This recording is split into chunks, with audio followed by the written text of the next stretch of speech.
Você vai colocar os meninos ao vivo? Quer subir aí, Fernando? Você tá. Pega uma cadeirinha aí. Pessoal, perguntas. Os dois que. O Fabrício e o Michos vão entrar com a gente agora. Ó, o Fabrição já está ouvindo, Fabrício? Show de bola, meu Eu garoto. sei, Café. Boa tarde, pessoal. Valeu, querido, pela dedicação e por estar aqui com a gente agora. Leandro, tá ouvindo a gente? Tudo certo aí, vocês? Tudo bem? Maravilha, beleza, cara. Show de bola. Vamos lá, pessoal, perguntas. Gostaria de saber se, quando vocês vão pegar uma obra já executada para começar a fazer a manutenção nela, como é que vocês se resguardam para essa passagem de bastão? Vocês emitem um laudo, vocês tiram foto, falam, ó, a gente pegou assim, qualquer problema antes disso não é do meu encargo, e daqui para frente essa questão eu vou sanar, e essa outra questão, de forma que vocês se resguardem contra algum problema que tenha antes, no caso a bomba atômica, que você não percebeu na hora que você pegou a obra para fazer. Então, é por isso que tem a tarefa do handover. Antes de eu assumir a operação e manutenção, eu orço e cobro para fazer uma diligência técnica na usina antes de assumir.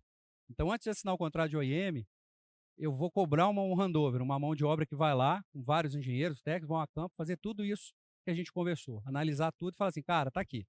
Sua usina tem esse problema, estou achando que isso está complicado, isso aqui não dá para inserir agora. Aí você emite um relatório e fala, a base de desenvolvimento do nosso contrato é o seguinte, tem o FII da manutenção e tem o FII que você vai gastar para corrigir o que está ruim. E a gente faz um planejamento para corrigir, para a usina não parar ou partir, mas você tem que fazer isso, senão você está ferrado. Você pega um negócio, não, está tudo no seu contrato, se vira, negão. Então, tem que ser muito delicado no aspecto jurídico e no aspecto técnico, para você estar bem resguardado. Tá?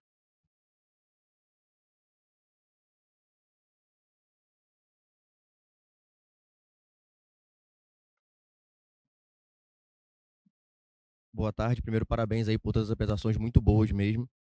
Principalmente do café aí, que deu uma quebrada no final de engraçado, quase stand-up comedy, né? Mas falando sobre certificação e qualidade no Brasil, a gente queria entender um pouco mais também sobre testagem de módulos no PSQ, né? Queria entender se vai rolar alguma coisa com módulo, se não vai. Vai rolar o mesmo programa de inversores, a gente também vai fazer para módulos. A gente já está coletando as adesões, só que a gente precisa ter laboratórios acreditados para fazer os testes e listar os testes. Então, eu acredito que a gente tem aí 6 meses para colocar os módulos naquela página da internet. Ô Gui, e é uma outra coisa, ou seja, a demanda do programa dos inversores, ela nasceu até dos próprios fabricantes, que se reuniram e falaram, uns 8, 10, vieram, cara, a gente precisa de ajudar o mercado. Então, eu acho que da mesma forma, você representando a Longi, os representantes das outras fabricantes, vem conversar com a gente na BGD, ajudar a gente a definir os critérios que são impactantes na análise de qualidade de um módulo, tá? Porque quem mais manja do negócio é quem fabrica, né? E a gente lança um programa como o PVEL, né, que analisa os módulos, coloca eles de forma clara, com as estrelinhas, vai produzir energia, resiste a vento, resiste a não sei o que, a torção está sendo feita, o conector é legal, funciona, é compatível com, enfim, tem uma série de critérios, mas você pode provocar a gente estava pensando nisso, já tiveram alguns que procuraram, também de Combiner Box vieram procurar também para fazer a mesma coisa, justamente para ajudar o mercado a ficar um pouco mais seletivo e dar valor ao que tem valor, né, que a gente tem conversado.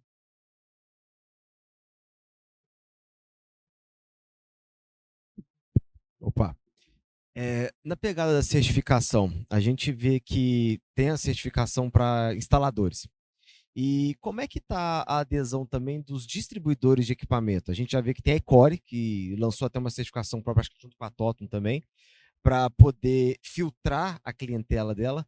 Como é que tem sido a movimentação de outros distribuidores? Porque, querendo ou não, muitos desses acidentes, dessas obras de arte que a gente viu que você colocou aí, igual a gente vê no Solar da Depressão também, vem de má qualificação do time técnico que está lá na ponta fazendo. Então, eu acho que a certificação ela é importante para aumentar o nível da qualidade técnica do que é instalado, mas eu acho que vale também uma mobilização dos distribuidores, porque no final das contas, quem está entregando equipamento na mão desse pessoal despreparados são eles. E numa tragédia, por exemplo, pode ter situações em que eles podem ser até corresponsáveis numa situação dessa. E como é que está a mobilização desses distribuidores hoje em dia?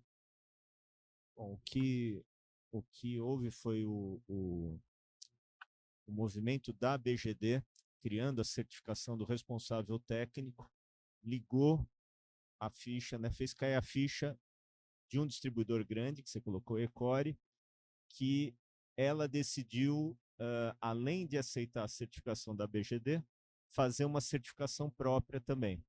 Então, foi um distribuidor que aderiu.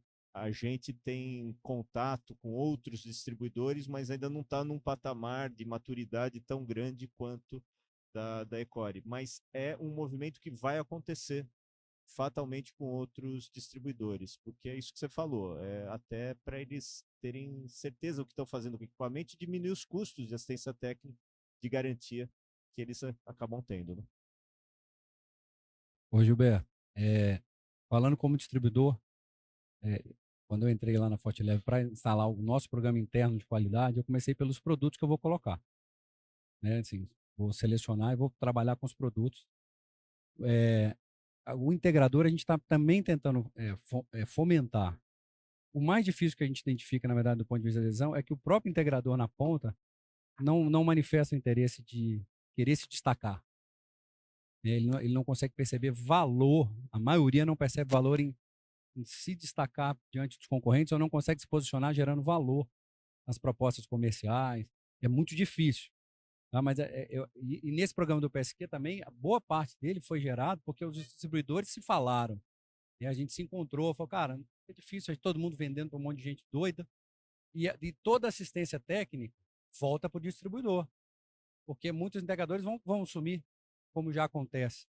O cliente vai lembrar de quem mandou a nota, de quem vendeu aquilo ali. Então, na verdade, o distribuidor tem um peso depois de responsabilidade gigantesco. Né? Tem muito fabricante de produto que já não existe mais, já foi embora. E aí o distribuidor acaba que fica sendo o elo mais sobrecarregado da cadeia. E por isso que eu acho que todo distribuidor tem que ter também um compromisso básico com o PSQ, porque ele vai comprar coisa que ele realmente confia e vai ter que responder por isso, talvez com responsabilidade civil mesmo. Acho que isso vai acontecer. Acho que era interessante, por exemplo, usando um benchmark da própria Ecore, você começar a colocar pontos que fica atrativo para o instalador pensar em certificar. Ele vai ganhar um frete grátis. Corta o frete grátis de todo mundo. Vai ter um frete grátis quem tem a certificação. Ganha uma tabela diferenciada e assim por diante. Porque aí você começa a cutucar onde o cara gosta, que é no bolso. Aí. Ô Fabrício, se vocês quiserem falar e da pitaca, é só levantar a mão, viu? É que as perguntas, vocês falam de um tema muito complexo, rapaz. A galera fica meio doida. Vamos lá. Boa tarde, aqui é o Danilo da V-Power. Eu tenho duas perguntas. A primeira para o Fernando e a segunda para o Fabrício. No caso do Fernando, se existe alguma entidade internacional em outro país, na Europa, nos Estados Unidos, que está fazendo o mesmo trabalho e como a gente pode ter acesso a esse trabalho? E a segunda pergunta é para o Fabrício. Foi mostrado hoje numa palestra aqui em Palmas, um condomínio de alto luxo aqui que tem uma alta densidade de energia solar fotovoltaica. Bom, eu tenho N sistemas instalados lá.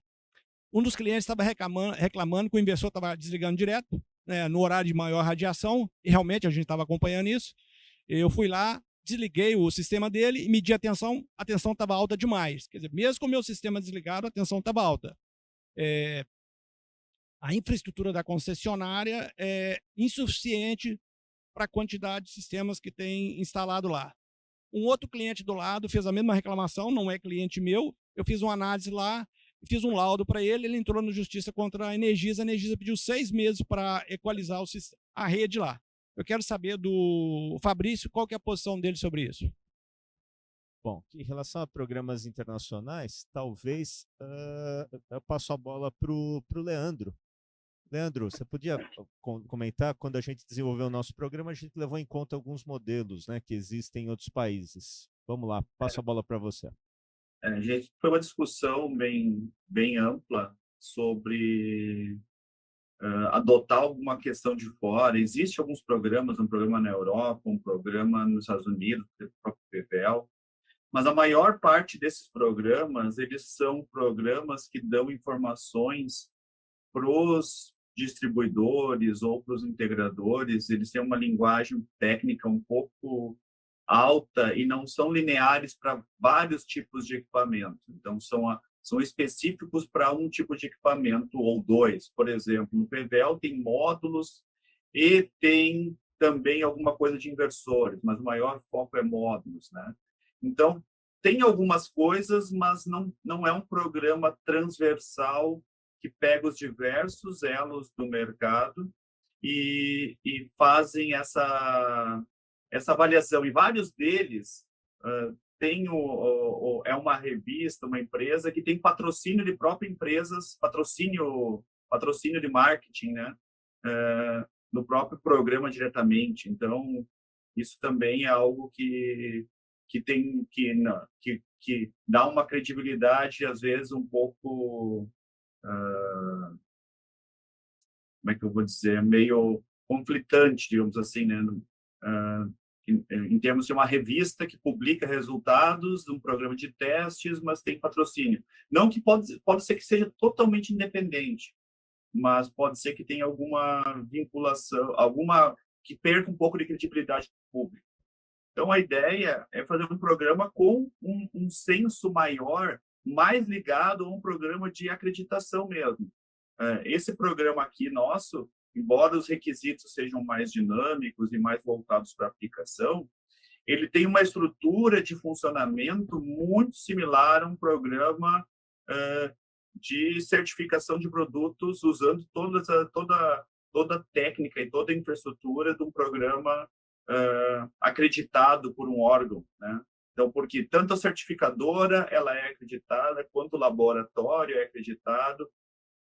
A ideia é fazer tudo auditável, com transparência, de uma maneira que seja uma ideia de comparar e de dar informações para o cliente, que mesmo uma pessoa leiga consiga entender esse programa e os resultados deles, com uma linguagem compatível com o Brasil. Tem programa que é 3 estrelas, mas para o público brasileiro, 3 estrelas não representa muita coisa.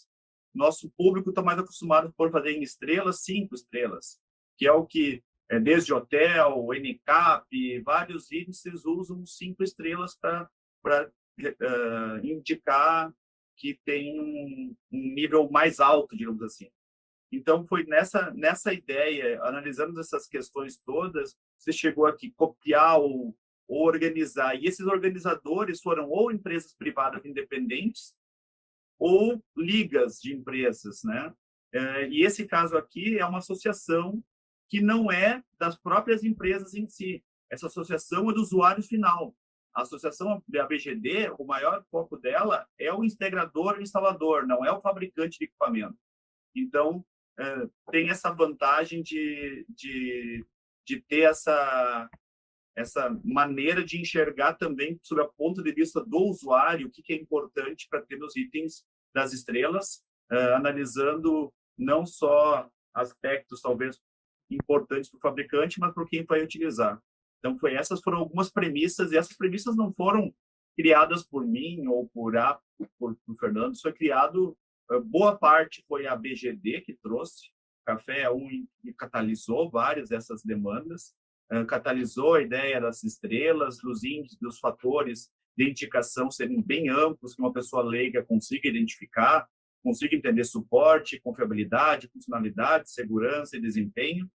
Então, ele foi construído para adaptado para a realidade brasileira. Então, foi pensando em poder chegar desde o usuário até o distribuidor, todo mundo conseguir enxergar, conseguir ter uma linguagem clara para vários produtos, ser escalável para vários produtos e ser um nível também de não ter elementos excessivos que se tornam muito caros ou muito inviáveis de fazer. Tem alguns programas que têm testes de longo prazo, que nesse momento são inviáveis. Então, foi uma solução meio termo aí que a gente encontrou e debateu com várias pessoas, vários interessados, vários participantes, para chegar num ponto de consenso comum.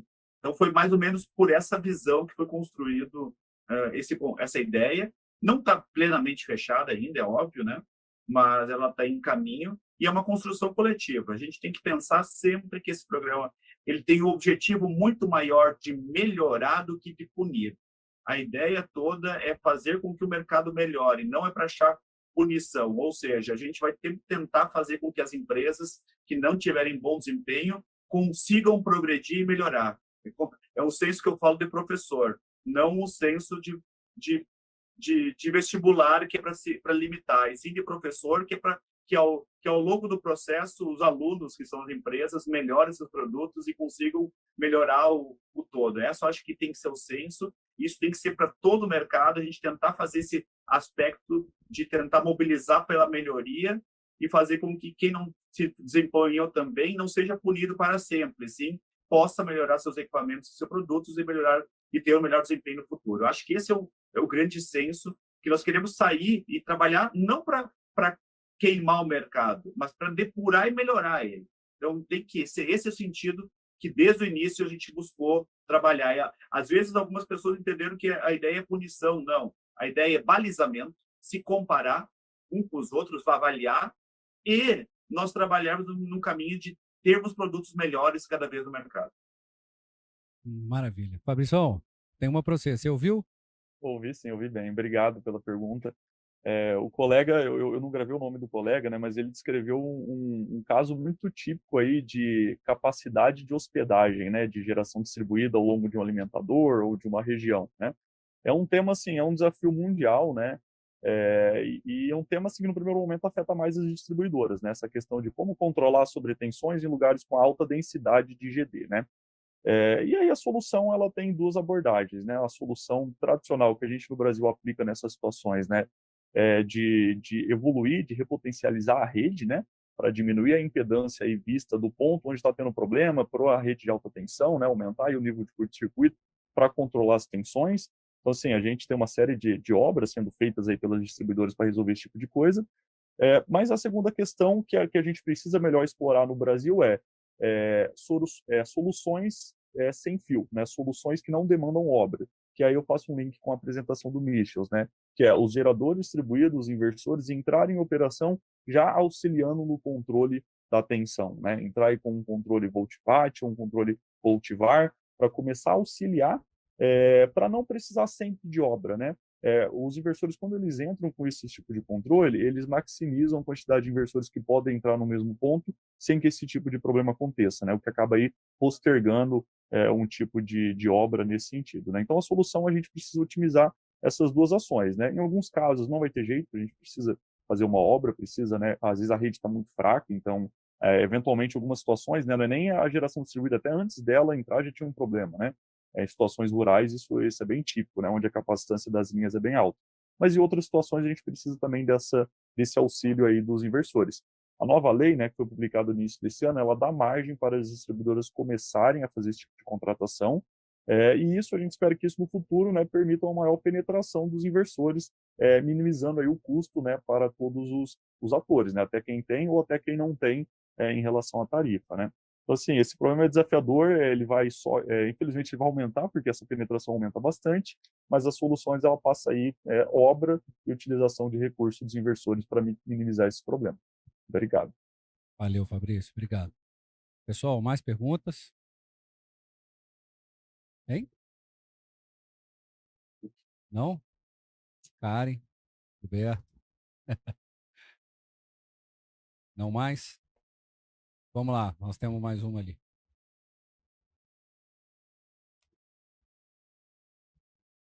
Bom, é o Danilo de novo, da V-Power. Só as perguntas cabulosas. Eu acredito que esse programa ele vai ser muito útil, né, para a gente entender os inversores, porque a maioria dos integradores aí sempre dizem que o inversor dele, marca X é melhor que o marca Y e assim vai. Eu realmente tenho assim, outra visão, eu acho que praticamente todos eles são iguais. O que influencia mais é a qualidade da instalação. Mas, de qualquer maneira, essa informação é importante. Eu gostaria de saber se já existe alguma comparação, porque a gente pode debater, né, sobre esse assunto quando dizem que o inversor A é melhor que o B. Olha, não é tudo igual. Isso já posso te afirmar com toda certeza, tanto do ponto de vista de módulo quanto do ponto de vista de inversor. As garantias podem ser iguais, o discurso comercial pode ser igual, mas eu te afirmo com certeza que não é igual. Eu estou te falando isso como um distribuidor que recebe todas as tecnologias em casa e tem que fazer um forecast para 5 anos do que eu vou oferecer ao mercado. E eu fiz vários ensaios individuais. Não posso citar nomes, obviamente, não faz sentido, nem o programa vai citar nomes, vai estar público, mas o que eu posso te informar, por exemplo, é que a gente testou 20 inversores, vários tipos de microinversor, e tinha inversor com 10 anos de garantia, que a gente testou para derating, comportamento com temperaturas de operação. Tinha inversor que reduzia a potência pela metade quando a temperatura passava de 40 graus. E ele só recuperava o protocolo de MPPT quando a temperatura voltava para 20 graus. Ou seja, o inversor que tinha que me entregar 6, me entregava 3 e não tinha o protocolo de MPPT seguindo o protocolo de máxima potência. Assim como eu tenho, tanto do ponto de vista de string quanto do ponto de vista de microinversor, eu tenho um microinversor que acontece a mesma coisa.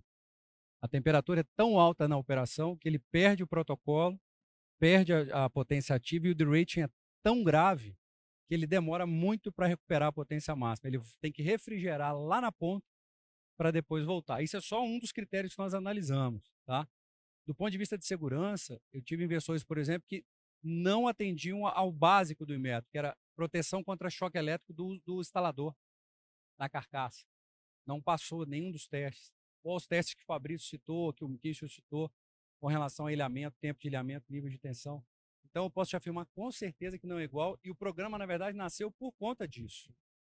Porque a gente começou a detectar muitos desvios, tanto no monitoramento das usinas, quanto no entendimento dos laboratórios, quanto na diferença de preço exorbitante de tecnologias que deveriam ser iguais e prestar o mesmo tipo de serviço.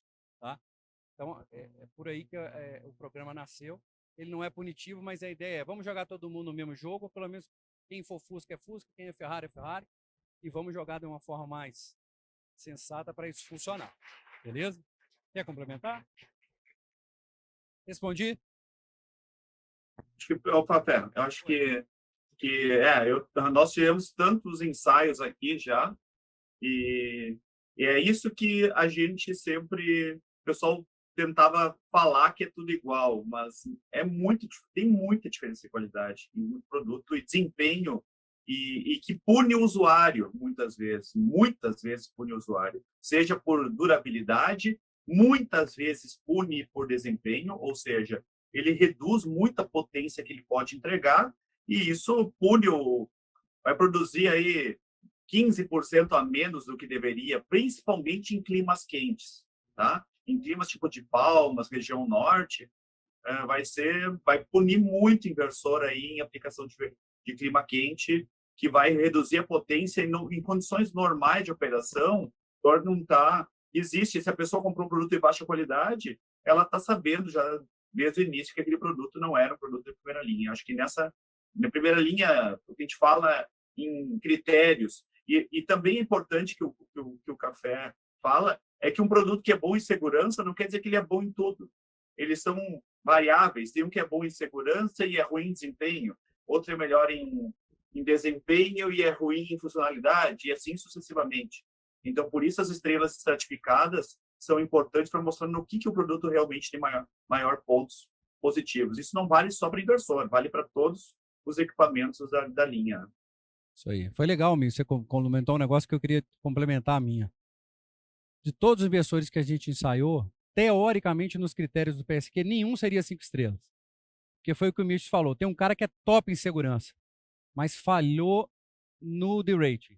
Tem um cara que é top na temperatura, mas era inseguro no choque elétrico. Tem um cara que é top em quase tudo, mas não tem suporte técnico no Brasil. Entendeu? Então, assim, ninguém passou com louvor em tudo. É um trading que sempre a gente vai ter que trabalhar. Tá bom?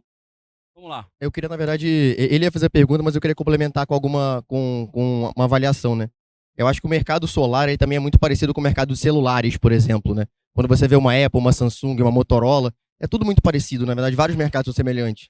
Então você tem produtos que são premium, Mas um próprio iPhone, ele tem dificuldade na bateria. Então, todo produto, ele tem um pouco de problemas, mas uns tem mais, outros tem menos. Então, é mais para ficar reflexão aí para todo mundo. Valeu, Gui. Obrigado. Café, Michels. Me gera uma curiosidade, né? Os Fuscas estão ruins ou as Ferraris estão ruins? Outra coisa. A questão do... Será se o nosso procedimento de teste do Inmetro hoje ele está adequado ou ele tem que atualizar? Esse é o meu medo. Porque assim, eu vejo equipamento que eu sei que ele não tem qualidade. E tem Inmetro. Certo? Então assim, será que a gente tem que... O Inmetro atualizar isso o quanto antes para a gente evitar essas bombas? Né? Porque assim, todo vendedor vai vender dizendo que o seu é o melhor. Né? Para quem faz engenharia, quem tem...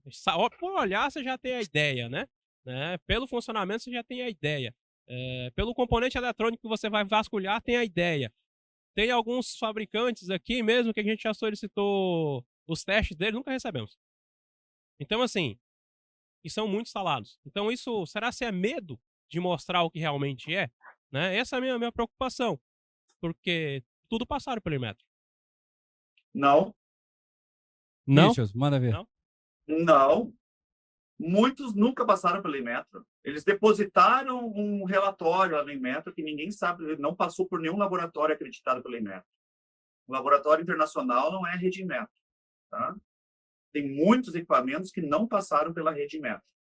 E tem muitos equipamentos que passaram pela rede Inmetro com uma amostra Golden Sampling, que é uma amostra especial, que não reflete o produto. Então, a gente sabe dos problemas. E o Inmetro não tem estrutura, não tem... nem o responsável pelo programa fotovoltaico está cuidando de 10 programas diferentes. Tá? Então, não tem estrutura para fazer isso. Então, e o mercado, só que ficando com esse selo, parece que ele entrou com o selo Inmetro e o pessoal sabendo, alguns sabendo que não tem avaliação específica disso, tem passado coisas que não se sabe se o laboratório foi ensaiado por quem, se aquele laboratório era acreditado ou não, se foi testado realmente. Então, tem várias coisas aí dúbias nesse processo. E isso está jogando contra o próprio mercado. Então, isso foi a visão da própria BGD que fez isso. Nós falamos a mesma coisa. Eles vieram nos perguntar como é que acontece isso. Eu falei, faço ensaio de equipamento. Nós fizemos ensaio de equipamento. Nós não fizemos avaliação de mercado. Então, o que o setor solar viu é que a velocidade e a pujança do setor não pode ficar na mão de um setor de um governo, de um setor de governo burocrático, moroso, lento e que tem pouco controle. Então, o mercado tem que se autorregular. Não vamos esperar o governo fazer isso. Até porque, na nova normativa do Inmetro, se permite que esse programa for bem sucedido, ele possa vir a ser um programa de autorregulação do mercado. Ou seja, o Inmetro, entendendo que esse programa está bem organizado e bem consistente, ele pode chegar ao ponto de revogar o programa do Inmetro, hoje oficial, e ficar só com esse programa para avaliação de equipamentos fotovoltaicos. A nova lei do Inmetro, o novo marco regulatório, permite isso, e o Inmetro tem o objetivo de fazer isso, e como foi construído esse programa com os atores aí do Instituto Totum como uma certificadora, laboratórios acreditados, ele tem uma estrutura de entes envolvidos qualificados para ser esse programa no futuro, de ser um programa de substituir um programa de credenciamento aí de avaliação de conformidade do Inmetro e ser um programa permanente de acompanhamento de produtos e mercado. Então, pode vir a ser esse futuro, e até o Inmetro quer. Ele está incentivando esse caminho, porque ele não tem estrutura interna para acompanhar todos os programas que tem hoje em vigor. Então, é só uma visão que a gente também enxerga. Quando a gente falou, o Inmetro está ciente, a gente conversa com o Inmetro, trabalha com eles nessa questão, e eles sabem desses problemas, e eles acham que esse é um caminho, meio um caminho do que a própria UL faz, o que a própria Europa faz, nós seguirmos no Brasil. O que esses países fazem não é o que o órgão dele organiza o programa. Até conjuntos do mercado criam autoprogramas de autorregulação, que é isso que o Fernando pode explicar um pouco melhor como isso funciona, mas é essa ideia que o Inmetro está pensando para o futuro, para o Brasil, e aí fazendo esse movimento aqui no PSQ pode ser um embrião para esse processo. Não quer dizer que vai ser, mas pode ser um embrião para esse processo, porque foi construído da maneira, digamos assim, adequada para isso. Essa tendência de acreditar em autorregulação está no plano estratégico do Inmetro, até fruto da visão do último governo federal, que é mais liberalização, etc. E isso também está no Ministério da Agricultura. Então, as atividades de fiscalização do Ministério da Agricultura estão diminuindo e o Ministério da Agricultura está acreditando em programas de autorregulação. Então, isso é um movimento que está se vendo no governo. Quer dizer, tudo que o governo quer, se o mercado conseguir se autorregular e selecionar o que é bom do que é ruim, sem a presença do governo, melhor, né? Então, isso tudo que o governo quer é isso. Pessoal, nosso tempo chegou ao fim, 30 minutos de debate, foi o painel que eu acho que foi mais longo. Fabrício, muito obrigado, querido, pela participação. Estou te esperando em BH, nós teremos o Rock Solar Band, campeonato de futebol, a Liga Nacional de Futebol dos Integradores do Brasil. Quem for para o CBGD já está avisado. A gente tem uma banda de rock and roll que rola, só aqui que a gente não conseguiu trazer. Teremos a Liga Nacional de Futebol também para as empresas de energia solar. Teremos o congresso. Fabrição, conto com você lá, muito obrigado. Conta sempre com a gente aí na ONS, tudo que for necessário a gente está à disposição, tá bom, querido? Obrigado, um abraço, pessoal. Até a próxima. Michels, obrigado mais uma vez pela importante participação. Também estou te esperando em Belo Horizonte. Prepara a chuteira, viu? Para jogar bola. A palestrante pode jogar também? É todo mundo, rapaz. A Liga Nacional, pô. Mas obrigado pelo profissionalismo. Espero que lá em Belo Horizonte a gente já apresente alguns resultados já do PSQ. A nossa tabela, planilha, regulamento, para todo mundo acompanhar. Só para falar para todo mundo, a gente está trabalhando arduamente nisso, né? Tanto a gente tem contato diário com o Totum aí para organizar os documentos, é um trabalho, digamos, de bastidores, mas bastante trabalhoso de organizar, e esses regulamentos para implantar uma ideia básica, não quer dizer para fechar eles, mas fazer os esboços grandes e a gente poder começar a implantar esse processo em breve. Tá bom? Obrigado pelo convite mais uma vez, Café. Aqui tá frio, aí pelo jeito não tá tanto, né? Aqui tá gelado, rapaz. Aqui tá 8 graus agora. Então... Tá 37 de noite. Então, eu tava com o aquecedor ligado aqui para vocês terem noção. Vixe, então, aproveitem aí que eu tenho que... Não vai ser cerveja hoje, é a melhor solução aqui. Tá? Aqui vai. Obrigado, Michels. Valeu, bom obrigado. Evento, obrigado mais uma vez. Valeu. Fernando, obrigado pela presença importante de novo. Obrigado, Café. Obrigado pelo convite. Eu que agradeço. Pessoal, muito obrigado pela participação. Acho que tem recados finais, não tem aqui? Você vai subir para falar, tem que sortear agora, vai sortear uma Ferrari, é isso?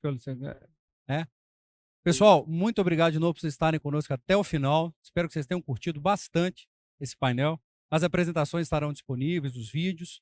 Divirtam-se, desenvolvam os seus negócios. Nosso time da BGD, nossas empresas, todo mundo sejam abençoados e todo mundo faça bons negócios e continue aí conosco nos próximos eventos, beleza? Muito obrigado e tudo de bom, pessoal.